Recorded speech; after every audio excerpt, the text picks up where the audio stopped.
Friends, ఆనపకాయ మజ్జిగ పులుసు ఎలా చేద్దామో నేర్చుకుందాము. దానికి కావాల్సిన పదార్థాలు: పెరుగు, సొరకాయ ముక్క, క్యారెట్, ములక్కాడ, కొబ్బరి, పచ్చిమిర్చి, అల్లం, చెంచాన్నర శనగపిండి, కావలసిన ఉప్పు, కరివేపాకు, పసుపు, ఆవాలు, జీలకర్ర.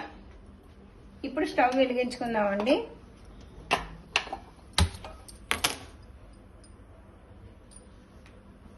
ముందుగానే టైం పడుతుందండి. ముందుగానే ఆనపకాయ, క్యారెట్, ములక్కాడ వేసి ఉడికించుకున్నానండి. కొంచెం సాల్ట్ వేయాలి, ఎక్కువ వేయకూడదు. ఉడికాయి ఈ విధంగా ఉడకాలి. క్యారెట్, సొరకాయ ఎక్కువ ముక్కలు వేసుకున్నా పులుసు మరీ ఏది అవుతుంది తగినంత. ఇప్పుడు అల్లం, పచ్చిమిరపకాయ, కొబ్బరి పేస్ట్ చేసుకుని ఉంచుకోవాలి. ఇవి చెంచాన్నర శనగపిండికి దీంట్లో వేసుకుని బౌల్లో పెరుగు, దీన్ని ఇలా చిలకరించుకోవాలి, బాగా కలుపుకోవాలి. కొంచెం నీళ్ళు పోసుకొని మరీ చిక్కగా ఉంటే కలుపుకోవాలి.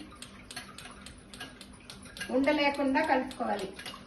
చెంచాతోటైనా కలుపుకోవచ్చు, దీంతో అయితే త్వరగా అయిపోతుంది.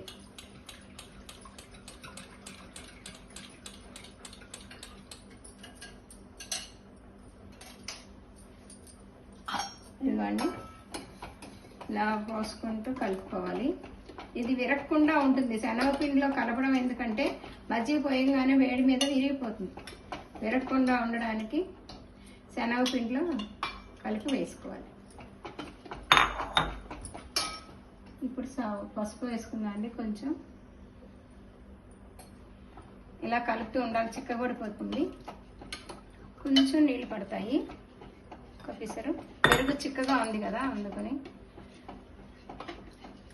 2 స్పూన్లు శనగపిండి చాలు, ఎక్కువ వేయకూడదు.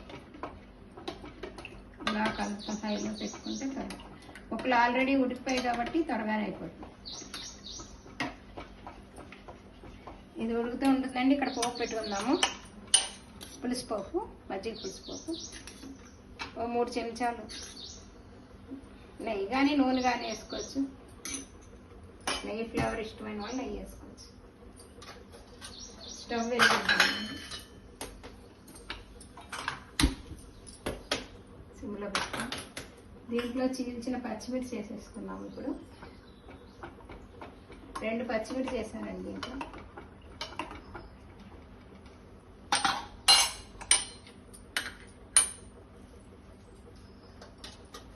నూనె కాగింది. ఆవాలు, జీలకర్ర 1 స్పూన్ అండి. ఒక మిరపకాయ తుంచింది మరుగుతోంది. ఈ కొబ్బరి, అల్లం, పచ్చిమిర్చి దంచి పెట్టుకున్నాం కదా, అది వేసేసి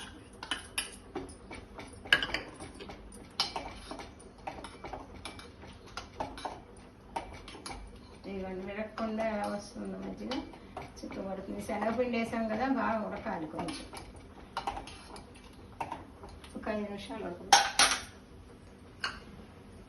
ఇప్పుడు కరివేపాకు వేద్దాం.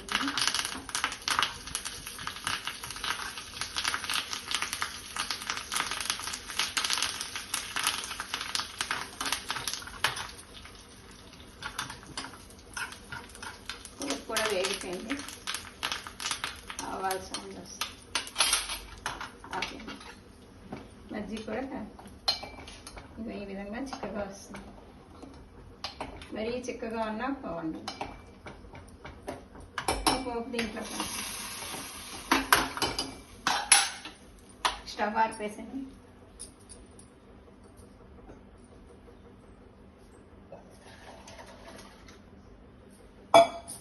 ఈ బౌల్లోకి తీసుకుని కొత్తిమీర పైనుంచి జల్లుకోవాలండి. ఇదిగోండి, రెడీ మజ్జిగ పులుసు. వేడి వేడి మజ్జిగ పులుసు నల్ల తింటే ఎమ్మీగా ఉంటుంది. చేసి చూడండి. షేర్ చేయండి, సబ్స్క్రైబ్ చేయండి, లైక్ చేయండి.